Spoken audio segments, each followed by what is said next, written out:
All right, hello starseeds and magical friends, and welcome to the live stream. This is Neurolinguistic Astrology Salon, the Neurolinguistic Astrology Salon, and I am your host, Rachel Z. Welcome, welcome.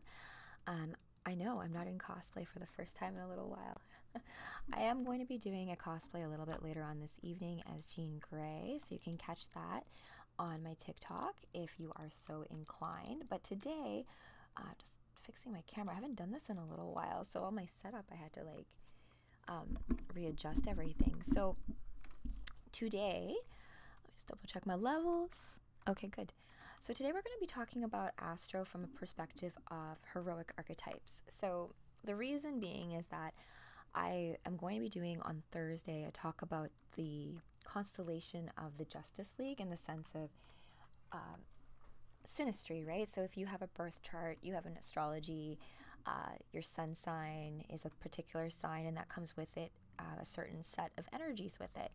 And that certain set of energies, in the case of this, lines up with heroic archetypes. What does it mean to be a heroic archetype? Well, Joseph Campbell talks about the hero's journey, and I learned about the hero's journey when I was in English class and in university, and even before that, like grade 10 English class with Mrs. Paderniak.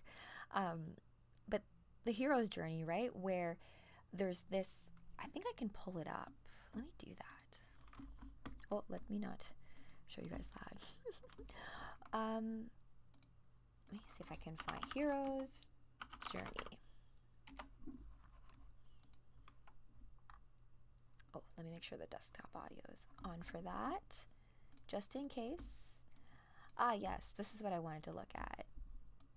There's a couple different renditions, but they're all essentially the same. It's this cycle that you go through as a hero. And each of us, as different heroes of our own personal story of life, are going to be approaching these steps and perhaps our own lens and our own way. So let's just go through it.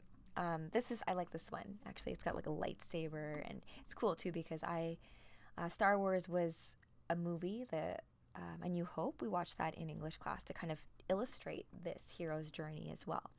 And maybe I can use that as an example as we work our way through. And then we'll go into each of the zodiac signs and how they match up to the 12 heroic archetypes that exist, just in my opinion. And then we'll get into the fact that my Dragon Warriors book, I'm actually going to turn it into a tabletop RPG game based on astrology. So stay tuned for that and how you can actually join in with your own custom characters based on your personal astrology as well. So first of all, when the hero is, I guess, activated, you get the call to adventure.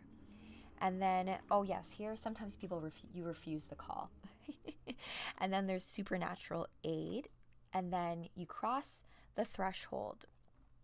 So this is like, when you start the journey and you're about to get on the boat, go into a brand new land. In the Hobbit's case, or in Frodo's case, it's leaving the Shire, right? So you're leaving a place of comfort. You're leaving your home to, it's the monomyth, right? To go out and learn and gather what you need to gather.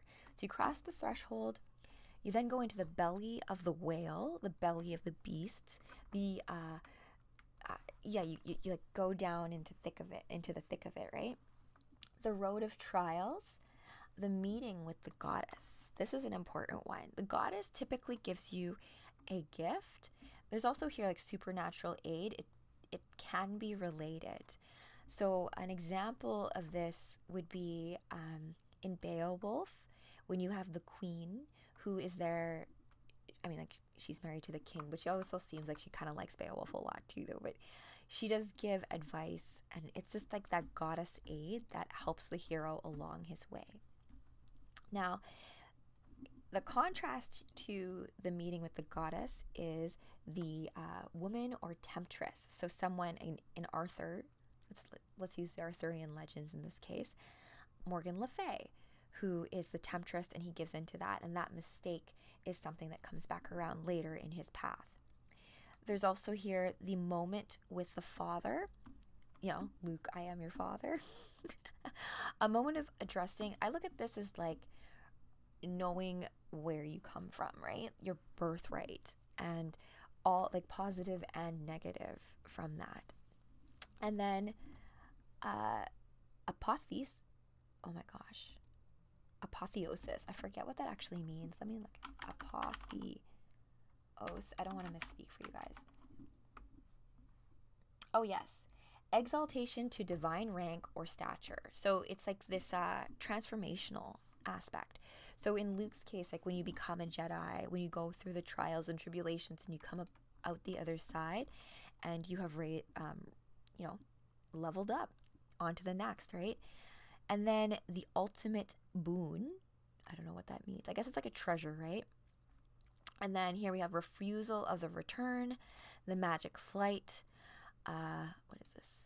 Rescue from without, crossing of the return threshold. So like the threshold here, and then you're coming back. The journey is over, and now you're coming back home. And then master of two worlds, freedom to live, and then we can start the whole circle over again. That was interesting. I thought there's more steps in this, I think, to I guess to accommodate more stories, because it is the one myth, right? The one that I'm typically used to is, where are you? This one, right? Where this kind of lines up more with how the zodiac looks. And if you think about, let's say, Aries starting the chart, and depending on where your ascendant or rising sign is, that's where your chart would start, right? And so you have, where are we? Seizing the treasure, the ordeal, refusal of the call. How come this one doesn't have that initial part? Oh, so they started here. I see. Okay, so they're saying that, like, I don't know if I like this chart. Sorry, guys. Maybe this one. Hero's Journey. There we go.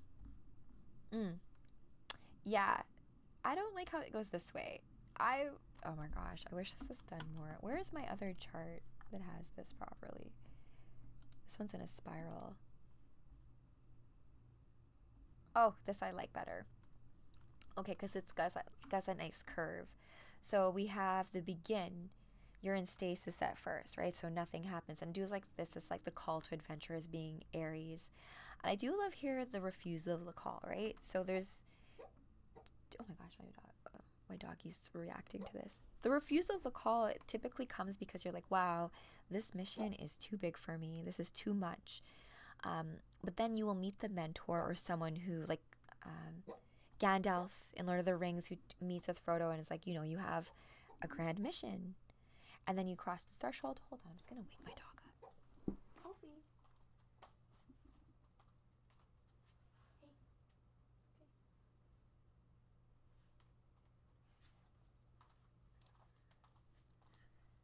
Okay. My dog is a very active dreamer, so just reassure him that everything is okay. So we've got crossing the threshold, and then we have tests, allies, and enemies.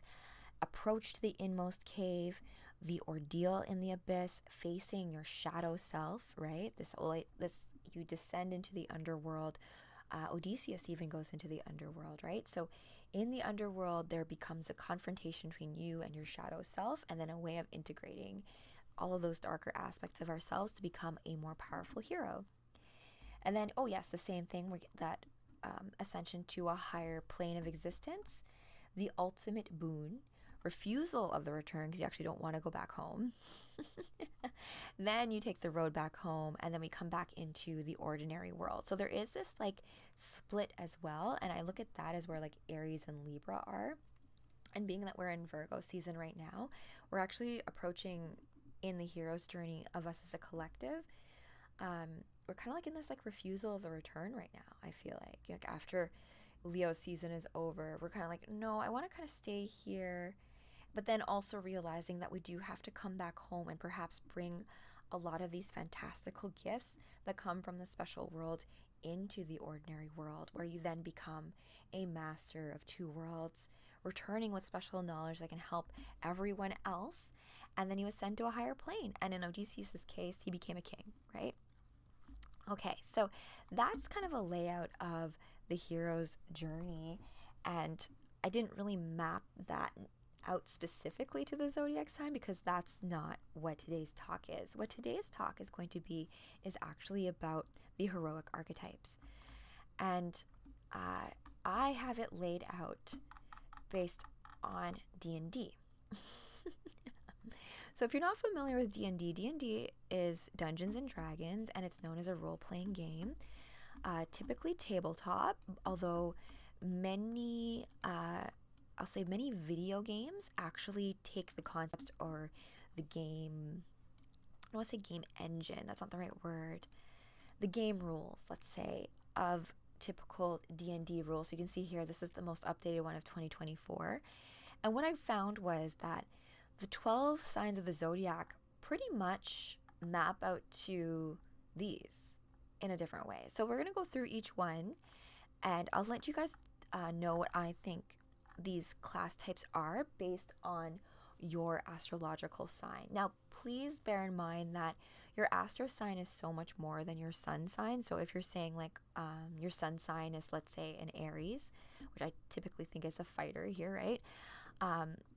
You may have other placements, right? So if you have your moon is in Pisces, that's going to pull you towards being more of like a monk or maybe a paladin, something that has a bit more of magical qualities to it. So you may end up being a blend of two classes as a result. But this is just a way of illustrating how the different astro signs do map up in character types that you play in this game of life, in this existence, right? So let's get to it. I'm actually working on my own D&D game based on the book that I wrote called The Dragon Warriors, and using my astro dice and tarot cards as a way of managing the encounters. So I'm hopefully going to have that ready for this weekend to have you guys, if you want to join and play that, we can get that going. I have some friends who can help along the way to help game master it, which is good. If you're interested as well, please do drop me a line on any of my socials or drop me a DM. Okay, so let's see. That's the free rules versus the player's handbook. 1, 2, 3, 4, 5. Wait, hold on. Let's see how many are here. 1, 2, 3, 4, 5, 6, 7, 8, 9, 10, 11, 12. Okay, well, we'll see. We'll go through each one, and these aren't going to map perfectly. It's just all to say that when you have your astro stack, which is I call your sun, moon, and your rising sign, you can also take into consideration if you have a lot of planets in a particular sign. It's more than likely that's going to be what you evolve into playing most. I look at your ascending sign or your rising sign, also known as the sign that you are based on your birth time, as being what this mainly is. Because it's like, let's say you're entering the RPG game, right? You're like, oh, I'm an infinite being. I feel like playing this game as a rogue this time. I've played all the other last lifetimes as a wizard, and this time I'm going to play this game as a rogue. But I still have memories. I still have past experience points from being a wizard that can help me in this game. So I love this because it helps illustrate certain concepts that are so fantastical. And we talk about like past lives and stuff, but in like RPG, D&D, when you're like putting on a character, it gives you this perspective from an eagle's eye view where you can see the checkerboard, you can see the game, and act accordingly. And then also like be in it when you want to be in it, right? So let's start from the beginning here. Cleric. I love clerics actually. In Dragonlance, there's usually an alignment when it comes to each of these things. So either you are, let's say, good, evil, or neutral, and in each of those you have chaotic or orderly. So clerics are typically orderly and good. And so miraculous priest of divine power, clerics can reach out to the divine magic of the outer planes and channel it to bolster people and battle foes. So it's magic, but a magic that is very spiritual in nature. So let's look at the chart of the now, and we can map it out that way.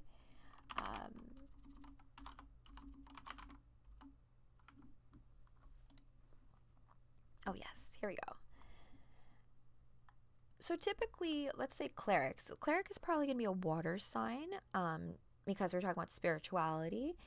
And so if we look at our water signs, we've got Scorpio, we've got Pisces, and we've got Cancer. I don't think Cancer and Scorpio maybe, but Scorpio's got that darkness to it. And clerics are typically like white light kind of heroes. So Pisces maybe. You know what? The more I think about it, I feel like Sagittarius could also be clerical in nature. Just because Sagittarius has this, even though a fire sign, this searching for the truth at all costs element. And this is the chart of the noun, just in case you're curious. We are currently in Virgo season, and we have the sun and moon stationed in Virgo right now. It's a very practical sign. And when we were talking about the hero's journey, right? We think of like the ordinary world, I would say, as a domain of Virgo, right? And Virgo opposes Pisces, and that takes us to, like, the middle of the special world. And so that's why I kind of think of where are we? Clerics as being that. Let me just pull this out. Hold on, guys. I'm just gonna make sure that I'm coming through okay on my live. It's been a while since I've done this with you guys, right? So, oh, good. Everything looks fantastic. All right, so next we have a fighter. Fighters, master of all arms and armor. Fighters all share an unparalleled prowess with weapons and armor and are well acquainted with death, both meting it out and defying it. Oh, and you have these primary abilities. I didn't even read that for cleric. Primary ability is wisdom. And yeah, that makes me feel like it's a Pisces kind of sign, because after you've gone through this whole journey through the chart, you get back to Pisces and you're like, oh, all of my lessons, right? All of my wisdom through experience that I have, right? Hit point die. So this is where the dice come into place, right? So you assign a numeric value, and remember, things are all just symbolic. They're representations of it until you add the meaning yourself to it. So in this case, we have this as a D8. So that would be a hit point. What I would do in my game, right, if this were a Pisces and you were playing the Dragon Warriors RPG Astro game as a Pisces, your hit point would likely be the glyph of Pisces, or rather, yeah, the glyph of Pisces, right? Because then on the dice, it would have that. That would be your hit if you managed to match that. Or you could have something along the lines of, you're trying to do a water attack. If any sign comes up that is affiliated with water. But all of those things need to be mapped out as per the game rules. So stay tuned on what goes into the playbook. And let's see here, saves, wisdom and charisma. Charisma makes me feel like there's some Gemini there, but I'll leave cleric as being Pisces. So fighter, I already think this is Aries. It could be a Leo too, potentially, but I'm going to say fighter, typically Aries.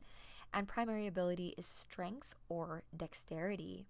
Hit point die D8, D10. And in this case, if you have the Aries glyph, or there's also a concept in astrology where certain planets are exalted in certain signs. So if a planet like Mars is rolled, it's likely that this will help the situation if you're playing as a fighter. And saves would be strength and constitution. Interesting. Constitution. I don't know if I would have thought of that. What would we call constitution, right?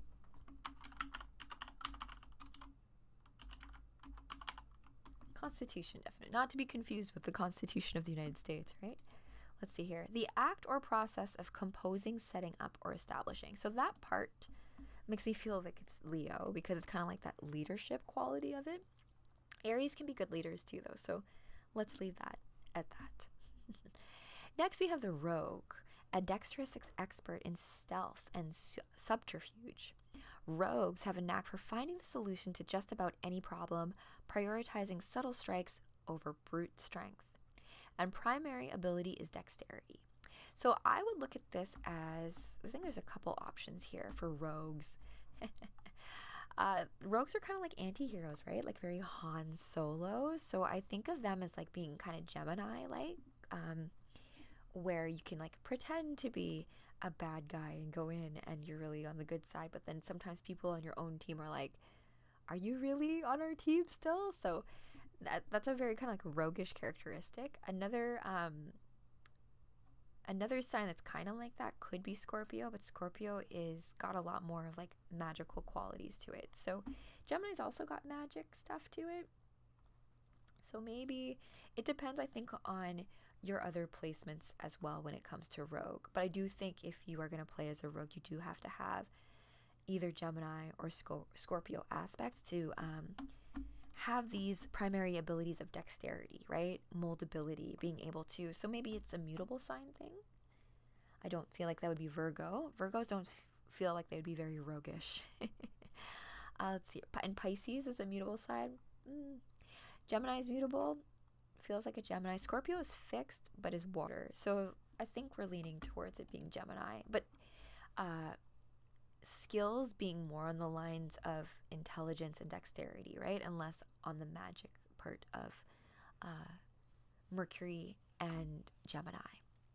So speaking of magic, we have Wizard next, a scholarly magic user of arcane power. Wizards cast spells of explosive fire, arcing lightning, subtle deception, and spectacular transformations. Primary ability is intelligence.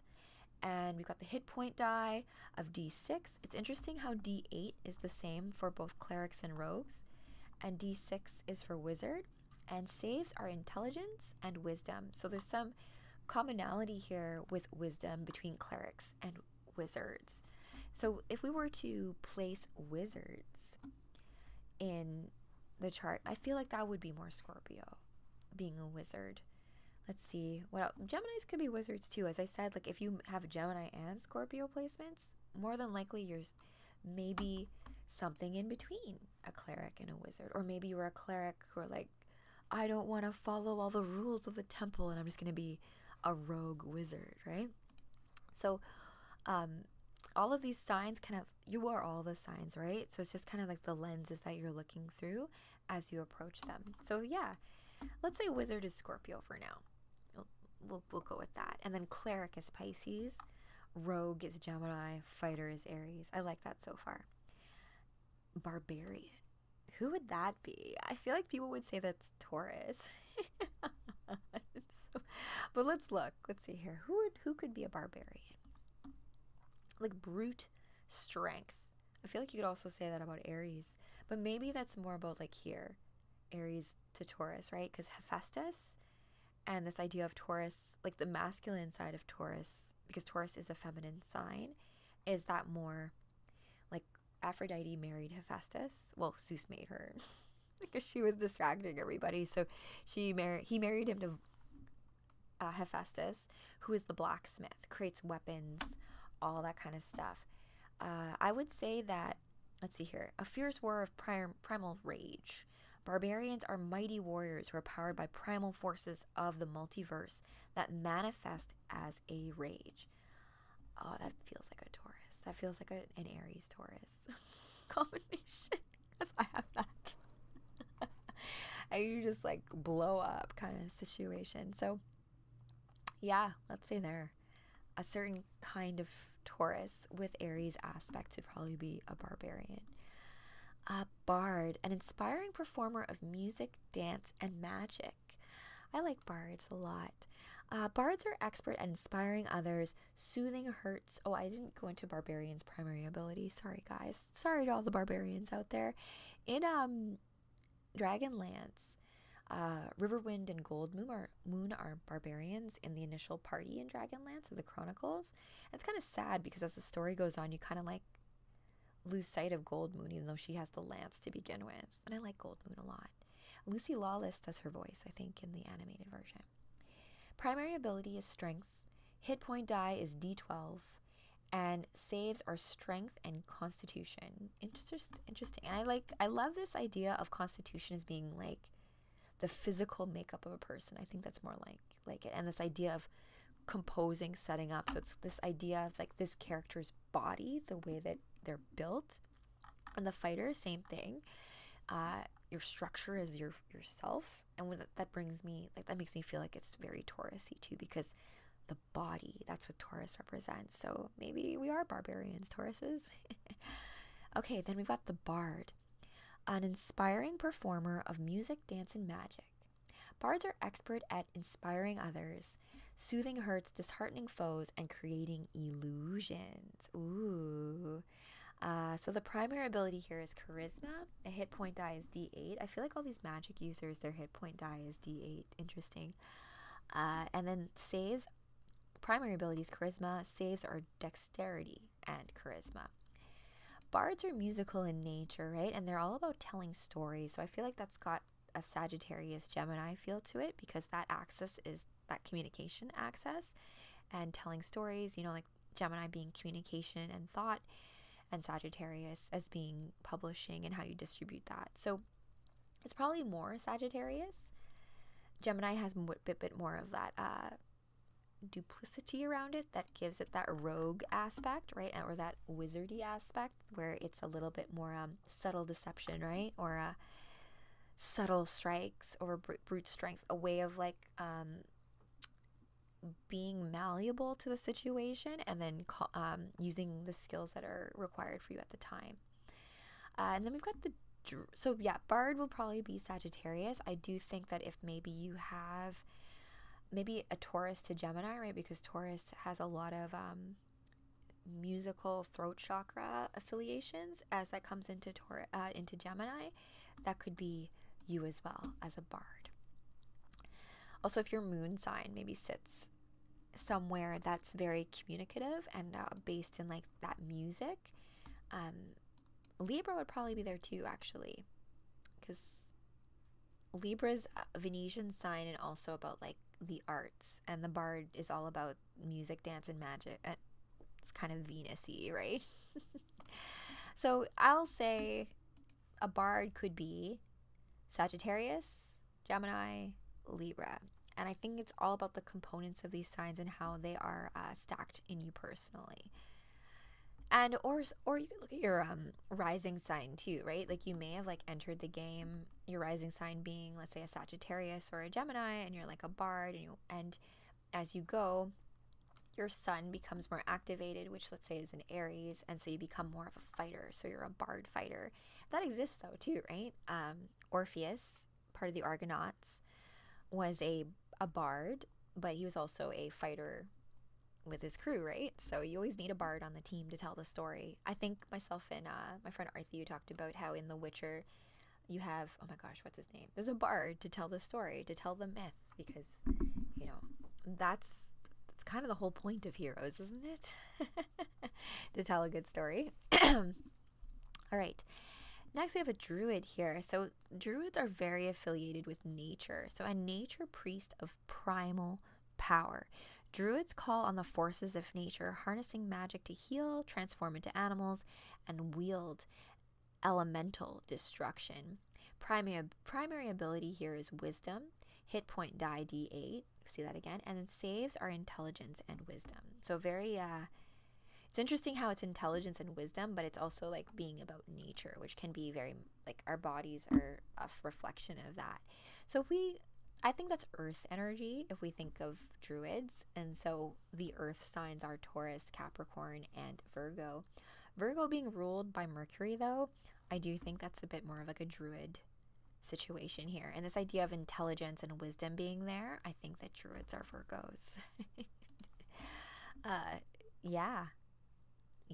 I mean, other things that could be there too is that Taurus Gemini thing here, right? Where because Taurus has a lot of is earthy and Gemini is very intelligent, and you have that play between Venus and Mercury there, which I think lends itself to this kind of character type.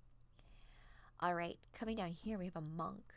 And in this case for D&D, monks are martial artists of supernatural forces. So monks focus their internal reservoirs of power to create extraordinary, even supernatural effects.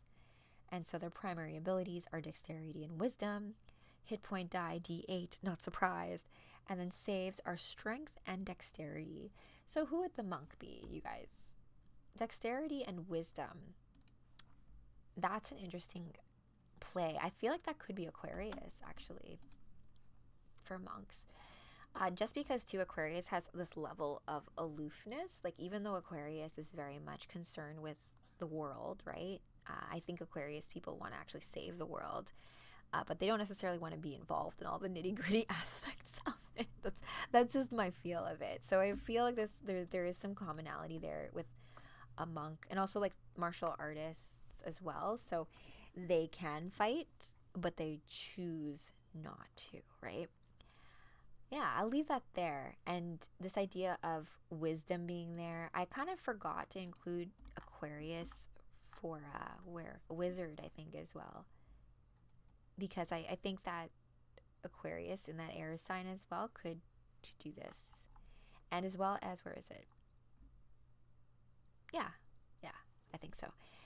So monk, let's say Aquarius. Let's go back to the beginning and see if we can like maybe have like one sign per, even though there's like some blending of the few, right? So cleric, we said Pisces, fighter, Aries, rogue, Gemini, or maybe Scorpio, depending. Wizard would be a few options. I'm going to say Scorpio.